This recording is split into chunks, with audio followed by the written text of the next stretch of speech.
In terms of other factors that play a role, look, I also think it depends a lot on kind of the economy and what's happening globally. Yep. Bali has always been a really affordable location, and it caters to ultra luxury, but it also caters to budget as well. So it's quite diverse in that offering. And I think because of that, it's always like in a pretty strong position.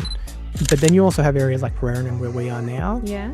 And it's really carved out its own identity as a location, and it performs very, very well. You know, its median price sits above the market. It actually had the most sales in 2024. So it's a very strong market with a very strong building brand reputation.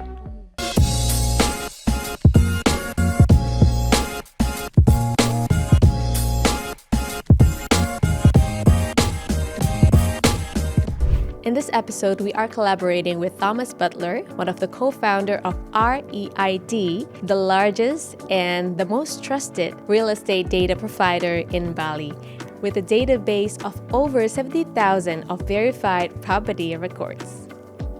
Their long-term visions is to provide accessible data for buyers, sellers, investors, and professionals to identify trends, track developments, and also help their users to make smart decisions. Thomas will share insights about how data can transform the way people invest in Bali's property market, the latest market patterns, and what to expect in the future. Hello everyone, and welcome back to Betterplace Podcast. I'm Maria, and as you all know, at Betterplace, we are very interested in collecting data and doing analysis, especially for the real estate market. So today we are so happy to have Thomas Butler, the founder of REID. That is the one and only company that provides legit data when it comes to real estate markets in Bali. Is that correct? Correct. Okay. Thank you for having me. Thank you for being with us. Thank you for your time. So today, I think we are going to talk more about data, obviously. But first of all, I am so interested about the company that you're having. And that speaking, it brings us to the person behind it. So Thomas, we'd love to know about you more. Sure. Can you please tell us where you're from, what brings you to Bali, and how does the REID start? I'm sorry, I'm very bad at spelling. That's fine. That's fine. So I am originally from Australia, and I will clarify, I'm one of the co-founders. I have another co-founder, April, who is also Australian. So I'm originally from Australia. I have lived and worked in Asia for sort of like the last almost 10 years, primarily in China. I've been in Bali. Originally in sort of 2018 I came, and then moved here full-time in about 2022. So right after COVID. Just sort of, kind of as COVID was closing up in China, it was really picking up, and I decided maybe it was time to get out. Yeah. But my sort of career and background has been in and around real estate and development for sort of about 20 years. So I was very familiar with the market, and arriving in Bali, obviously it was a very kind of up and coming industry or market. And so naturally there was a bit of easy flow into that. And we just recognized there was a lack of data or lack of insights in the market. So I started to dig around to see what we could find.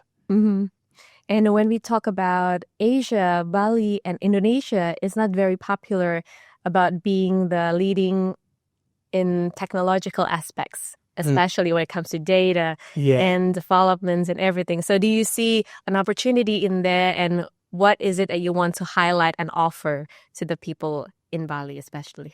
Yeah, it's sort of like, it's kind of very unique because Indonesia, it's like the largest country in Southeast Asia, right? But it doesn't have a super robust, I guess you would say, startup scene.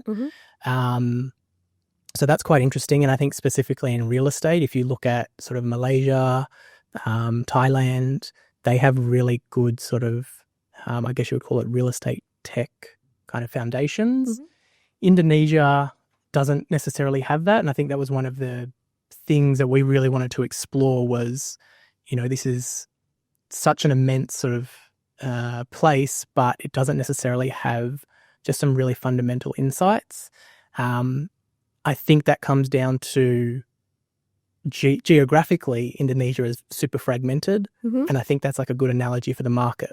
The market is super fragmented. It is kind of dotted of all these islands. And it is tough. A lot of the big kind of real estate tech companies have entered Indonesia, but they haven't been as successful. And I think because it's a tricky market to crack. It's not an easy sort of straightforward approach you need to take here. No, I see. But I think what's everyone is mostly are curious about your company is that you provide like trusted data when it comes to real estate and business. Do you also do business markets in general or just real estate? No, so we primarily just focus on real estate data, primarily around transactions, but we do look at rental performance as well. So sort of the full kind of value chain from development through to operation. Development through operations. Okay, but how do you acquire all this data that you can say that this is trusted, you can use this, guys? Yes, that's absolutely like the first and probably the most valid question that we get all the time. So I think the first thing to acknowledge is that, we're not like a registry of sale. That's primarily a government role. Yes, we're able to kind of see what properties are transacting, but that's not our role to publish or provide that information. And we won't do that until regulations and government sort of structures are much more sort of standardized in Indonesia. But in terms of our approach, going back to when, I first arrived in Bali, seeing the opportunity to sort of find and aggregate market data, we actually started doing it. And we started doing it for about 18 months before we actually came to market and published anything. Okay. And the reason behind that was we wanted to validate that A, you could find data, and B, that you could reproduce it in a valid sense. You could see the same like trends emerging. You could see information that you could rely on. So we didn't sort of take it lightly and just go, okay, let's go and look at what the top agents are doing and then publish that. We took the process of, originally kind of looking at public records or looking at what was publicly available, developing data partnerships over time so that we do have multiple sources. It's not just, what's publicly available. We do have private sources, cultivating sort of government information as well. We purchase a lot of rental data from multiple sources as well so that we can actually blend it and kind of verify it across each other. And I think now, having done it for sort of coming on 3 years, we also kind of have the critical mass of data that when we get a new source or a new data partner, or even we're constantly monitoring the market, for example, as soon as we see something, we can kind of know, is this in line? Is this an outlier? Can we validate it? And look, at the end of the day, one of the tricks of this market is it's also it's a lot of intensive work. So there's a lot of manual labor that goes into it. It's not, can't just sort of like put AI over the top. Everything, exactly. You can't just say, okay, we're going to automate it. Sure, you can. But as I mentioned before, the market's so fragmented. The data is not standardized across anything. It's all dirty. So there's a lot of manual work on our behalf of actually firstly aggregating it through multiple sources, standardizing it, and then actually kind of validating it before we analyze and actually publish anything. So it's a multi-tiered process, and it does take a lot of effort. Well, you say that it takes a lot of, manual labors and everything. Just out of curiosity, how many people are working for your team right now? Yeah, so there's myself and April, who are the co-founders. We have a couple of back-end developers who help us kind of more in the algorithm and kind of data management side. We then have some actual data managers who are doing the kind of cleaning up and validation. So they kind of look at, what's coming in, is it clean, always refreshing. Sometimes we kind of go back and retrospectively maybe update records if we can see that there was a variance or an issue. And then we also have a small team that kind of help with reporting and graphics and some of the nice stuff on the end as well. So we're only a small team, but growing, and hopefully in the future we will continue to grow, I guess, as the data culture continues to grow here in Indonesia. Yeah, absolutely. And also because you are offering like legit data for real estate in Bali, what kind of people or what segments are your clients that analyze things from you? Yeah. Basically. Yeah. So when we when we started, conceptually we started and we're like, this is clearly a B2B business. This is meant for agents and developers, consultants. They're the distribution to the market of information. We're just the kind of market research aggregator for them. It didn't necessarily pan out like that when we first started. We did get a lot of individual requests, a lot of people who are looking to sell property and want to have their property appraised, or looking to buy and want to know if it's fair market value, people who are entering the market. So I'd say now our business is sort of 50-50 B2B and B2C. Yeah. And we kind of just are pretty organic with that. I think at the end of the day, what we would love is more so not to bottleneck the information. We'd love it to be in the hands of, the agents, the developers who are at the kind of forefront of speaking to buyers and sellers. Because otherwise, if we just kind of hoard it and say, okay, come to us for the information, that doesn't really serve you need anyone. To keep like a bait or something to get people interested. Yeah, so our goal is more so to kind of provide that access to information. Obviously, we do like a lot of free reporting, so we try and make it as, easy and as accessible as possible. Yeah. So anyone can kind of come and have a look and start their research journey. And you've been 3 years in this industry, and how do you think the market is growing? Does it sparks curiosity for people to look for more valid data, and how is it growing so far? In terms of the data side, or in terms of the real estate side? Let's talk about the data first. Data of real estate. Yeah, it's absolutely growing. We really started releasing reports about a year ago now, and obviously I think when people first come to market with information, there's a lot of questions. Where'd you get it from? Who are you? Can you be trusted? And so our goal kind of now and I think for the foreseeable future is sort of more, look, here we are. We're doing this. We're providing this information. We want to build trust with the market. One of the core reasons we provide free reports is so that if you have questions, read our report, you can go and validate it against your own research. You don't have to just take our word and say, listen to us. We want that kind of culture to grow. And I would say in the last 6 months, we've definitely seen more of an adoption where people are looking to add that layer of insight on top of, the already kind of amazing story that Bali has. So I do think the data culture is growing. Yeah. I do think it takes time, adoption takes time, trust takes time. So I think, this time in a year from now, I hope that it's even more advanced, but I definitely see an uptick in people adopting the data, which is great. Okay, that's great. And now let's move on to the real estate market. Sure. Okay, we are very interested in this one. And real estate and tourism, it goes hand in hand, right? As we all know, back in 2024, so last year, the tourists coming to Bali has increased 20% compared to 2023.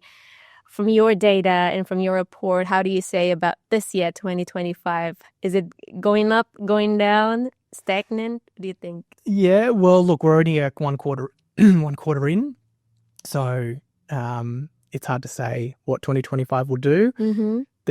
What we can see so far, and we're just about to release our quarter one reports, there has been it's been a slow start to the year. The back end of last year was a little bit slow as well. But I think it's also the way you sort of frame it and what your reference is. The start of 2024 was a little bit slow as well. So obviously this market is pretty susceptible to seasonality. Yeah. We're obviously coming up to Easter. I think that'll be a really good indicator of the health of the market.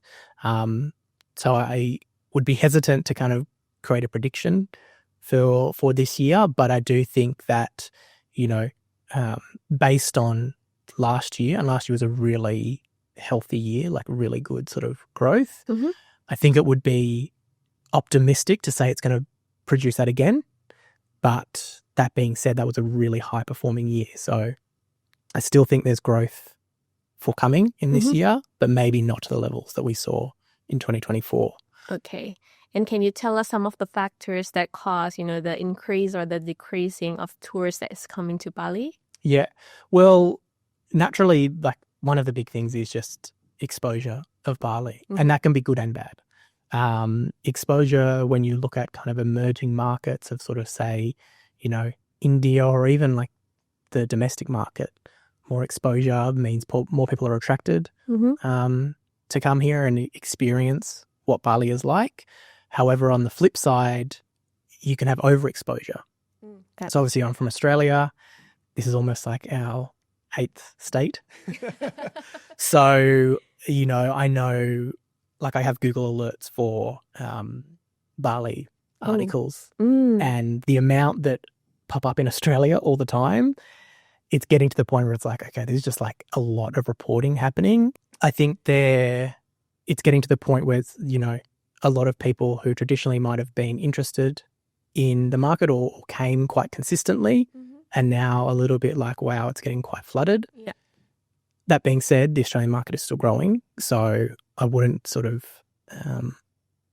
fear that that's about to change. I think it's just a balance of the exposure.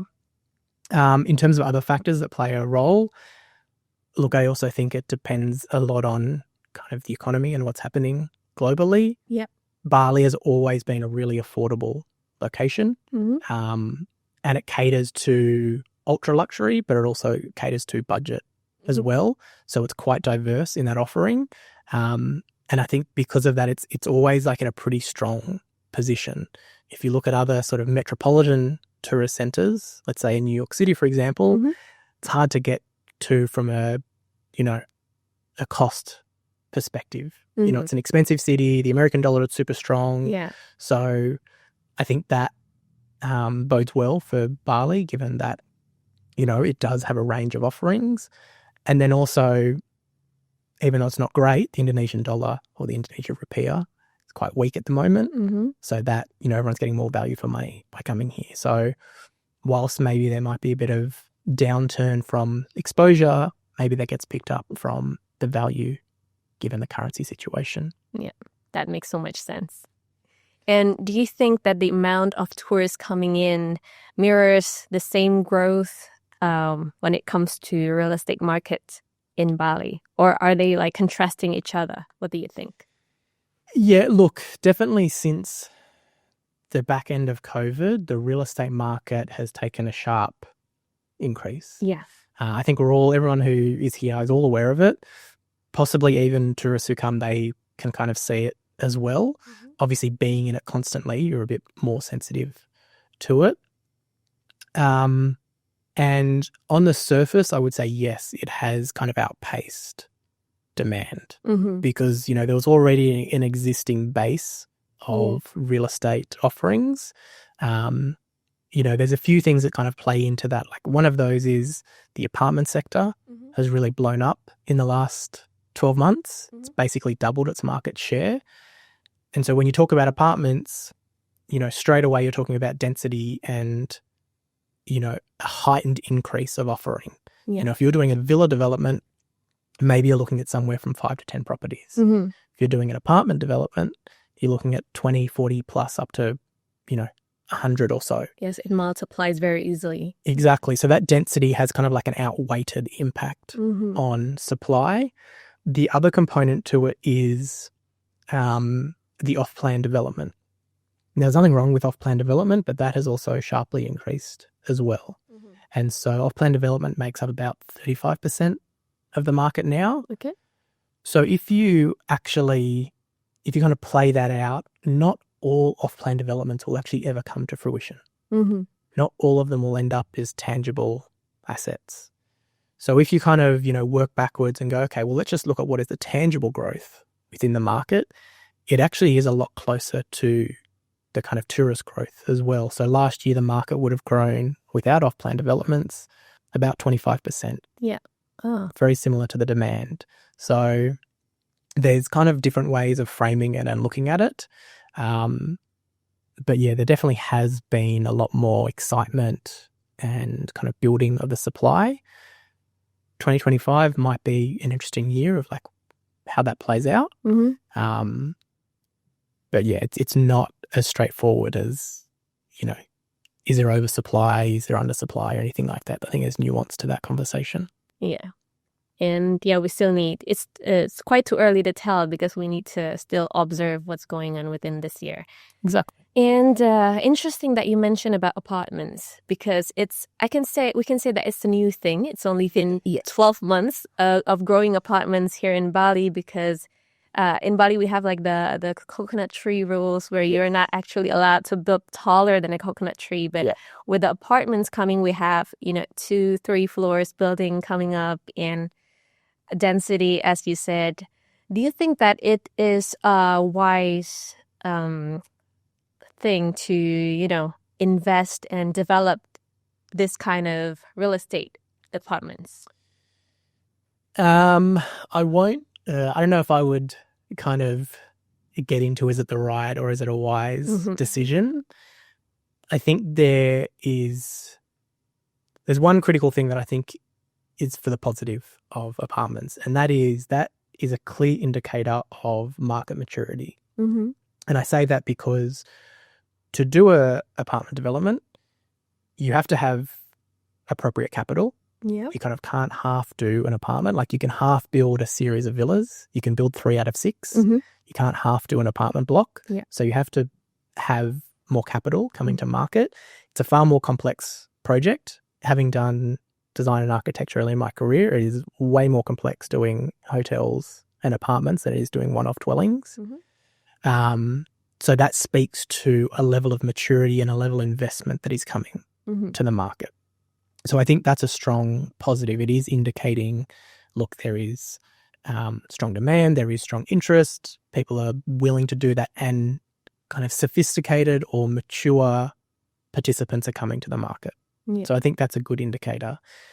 It's also a good indicator, I think, in terms of diversity of what is being offered in the market. Traditionally, Bali is like your 3-4 bedroom villa, sort of 300 square meters on 500 square meters of land. That's your traditional offering within the market. With apartments, obviously very different. It's, you've got a unit within a complex. But what that offers is it opens up a new segment to possibly purchase or invest in Bali. So again, that's kind of a positive for diversification of the market, which again signals maturity. On the flip side, on the downside or the negative aspect of it is that density conversation. I think also the rapid, let's say, adoption or introduction of apartments into the market, we don't really know how they're going to perform. Yeah. Because they're still sort of 12 to 24 months away from completion. So there's a bit of an unknown of, will they be rented? What's the kind of daily rates that we'll be offering? If we look at the existing supply, it's definitely not, I guess, as we see advertised. Yeah. I think a lot of what we see advertised is more comparable to hotels, which is a fair analysis. However, it's a different offering. Yes. Great. So I do think there should be some caution around, what will actually kind of play out once all of these properties hit the market. But do you have any data that, states like the demands towards apartment units in Bali? It's very healthy. So in terms of clearance rates, in terms of like sales volume, very healthy. And I think that is, they are a bit of the new shiny toy on the market. So I do think that, people are attracted to that. I also do think it's a price point thing. A 1-bedroom apartment is sort of, the median price is around $150 US. So that's going to open it up to a lot larger market than your traditional, say, 3-4 bedroom villa. Yeah. Which is going to be sitting above 400. Yeah. So I think that is probably one of the factors around, or a couple of the factors around why they are gaining popularity and traction. But yeah, in terms of, again, is it because the market really wants apartments, or is it because of the accessibility and availability? That's a question that will also be answered in time. Yeah. But with the data that you have now for the year 2024 and the first quarter of 2025, what is the leading real estate entity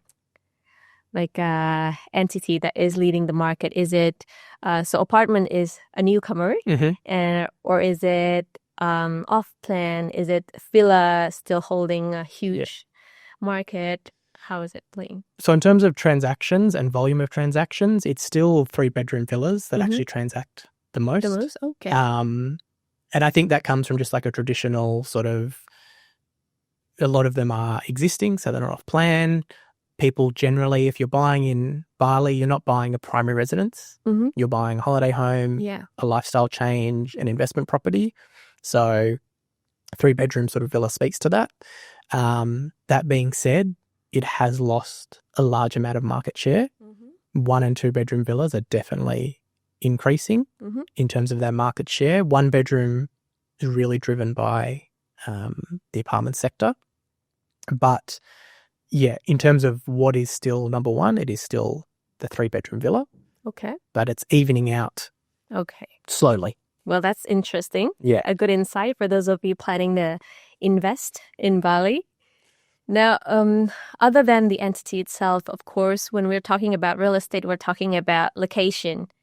Now, according to your data, for the past year, in the first quarter 2025, what are the most popular areas when it comes to real estate investment? Yeah. So I guess maybe for a bit of context for maybe anyone who's listening or watching about Bali. So Bali, you've got the whole island. Like this. Yeah. The majority of development is captured in one regency that is called Badung, which is in like the southeast of the island. Yeah. That is essentially where like all of the activity is, and it accounts, area-wise for less than 20% of the island. So I think context is always important. Data essentially is context. So we at REID, the way that we look at Badung, we actually separate it into 4 sub-regions because comparing sort of Nusa Dua on the eastern side to Sese on the western side is irrelevant. They're 2 completely different markets. So we separate that into South Badung, which is the Bukit sort of peninsula, Central Badung, which is your, let's say, first core market, which is Seminyak, Kuta, Legian, that area. North Badung, which is essentially kind of just past or just beyond where we are now, which is Canggu, Barawa, that really kind of epicenter of a lot of growth over the last sort of 5-10 years.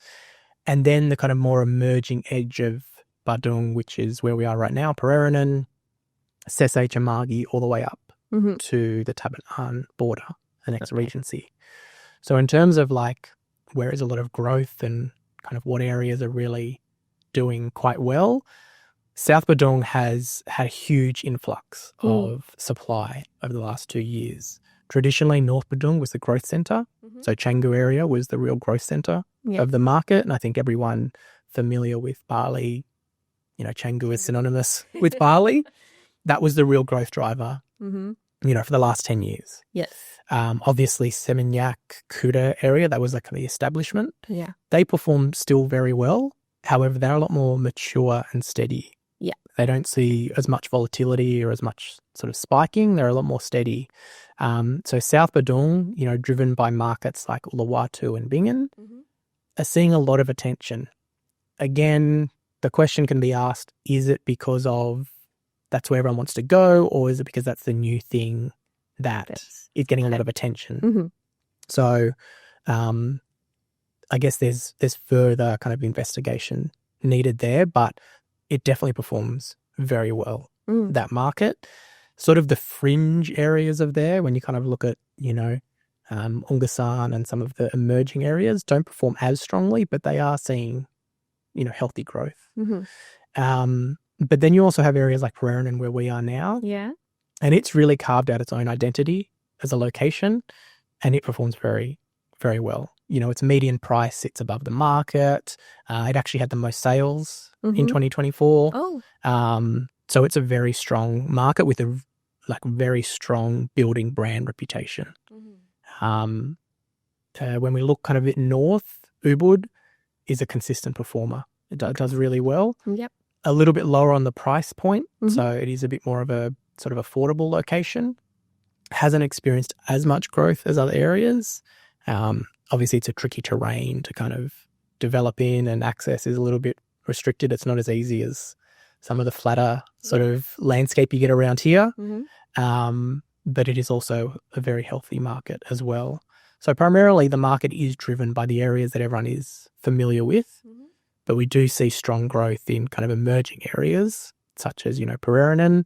Then you kind of look at, the Bingans, the Nyanis of the world that are coming up as well. So we're looking at the corners of this Badung area that are immensely growing. They're definitely getting more attention and proving quite well. It's not to say that, those traditional markets are not performing. They are still.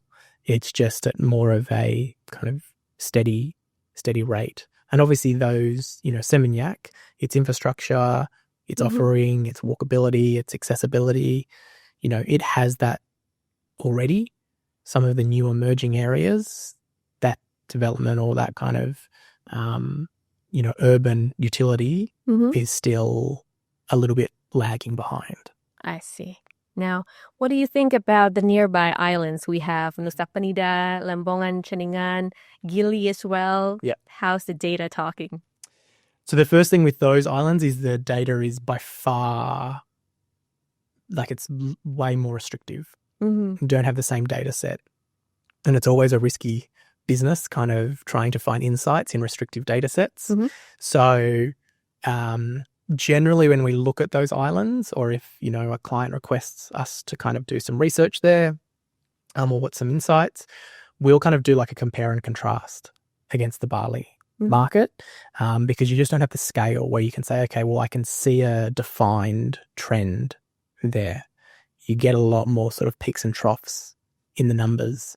That being said, there's for Nusa Penida and Lombok have always had like a really good brand association and people always kind of, interested in those areas. Price-wise, they are like significantly lower than Bali. That obviously comes to, availability and also accessibility as well. They don't have the rapid growth that you're seeing within the Bali market. I think it's because of the distance and accessibility as well that is kind of holding the development in the nearby islands. Yeah, I think there's a few things that go into it. I think accessibility is obviously a key one. And that's not just from a demand perspective, it's from a construction perspective. Yes. Actually getting labor, materials, it's not easy. And then I think there's also a bit of a cultural and kind of what, again, that kind of urban utility. Bali, there's an underlying reason why Bali is popular. Okay. And it is the kind of cultural offering that is here. It's a very accepting island. It is this sort of gem in the ocean. It's not to say there's other islands aren't beautiful, but the reason Bali became quite popular is, the environment and the culture here was very welcoming and sort of embraced, that foreign sort of interest. Yeah. And not to say that other islands are not embracing it, but I think that has kind of captured the attention. And it just takes time for maybe those developments or that kind of expansion to move to those other locations. I know a lot of people also talk about like Sumba. Yeah. At the moment, realistically, that's 10 years away, minimum sort of thing. Okay. And it'll be a very different type of environment than, what Bali offers. Yes. And I think they should look at different target markets as well and different developments for Sumba especially. Yes. Okay. Yeah. And we are wrapping up for this episode, but don't go too far. Next week, we're gonna dive deeper into this topic, and here is a little snippet for you. A lot of what we see in the market these days is people talk about ROI constantly. Yeah. Which I find quite unique because if you look at most mature markets, no one really mentions ROI. It's just like here is a property, it's the individual's responsibility to sort of figure out if it's an investment opportunity or not. So I always find that a bit of an interesting kind of unique aspect to the Bali market. But the other thing is Bali has this kind of lifestyle ROI. You know, it does offer the ability for you to make a real estate investment that you can also enjoy yourself in one of the most desirable locations in the world. Yeah.